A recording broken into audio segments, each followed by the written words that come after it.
एक बद्दुआ और जिंदगी बदल गई। कभी किसी कमजोर का दिल मत दुखाना, उसकी बद्दुआ तुम्हें तबाह और बर्बाद कर सकती है।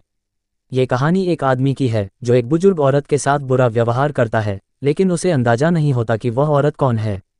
बद्दुआ के बाद उसकी जिंदगी में अजीबोगरीब घटनाएं होने लगती हैं। हंसिया चांद कहानी शुरू होती है।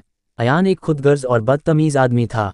वह हमेशा दूसरों को अपने से कम समझता और ज़रूरतमंदों की मदद करने के बजाय उनका मजाक उड़ाता था। एक दिन वह रास्ते से गुजर रहा था जब उसने देखा कि एक बुजुर्ग भिखारिन कांपते हाथों से लोगों से मदद मांग रही थी।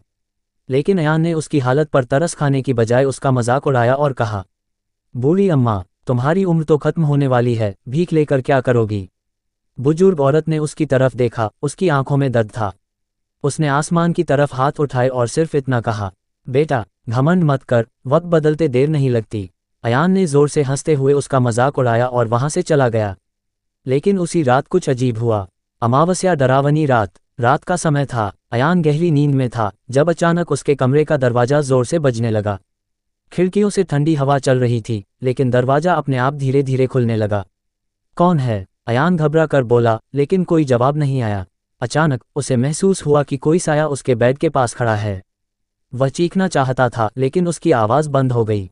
सुबह जब वह उठा और आईने में देखा तो उसके चेहरे पर गहरे नाखूनों के निशान थे। वह हैरान रह गया, ये कैसे हो सकता था।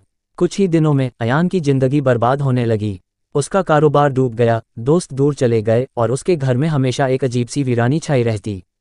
आखिर में वह उसी भिखारिन को ढूंढने निकला, लेकिन वह कहीं नजर नहीं आई। लोगों ने बताया, ये बुजुर्ग औरत तो कई साल पहले मर चुकी थी। अयान के शरीर में डर की लहर दौड़ गई। अब उसे एहसास हुआ कि जिस बात को उसने मजाक समझा था वह असल में एक बद्दुआ थी। पुष्पिन कहानी से सीख। कभी किसी कमजोर का दिल मत दुखाओ, क्योंकि उसकी एक बद्दुआ तुम्हारी पूरी जिंदगी बदल सकती है। अगर आपको ये कहानी पसंद आई हो तो लाइक करें, सब्सक्राइब करें और कमेंट में यस लिखें।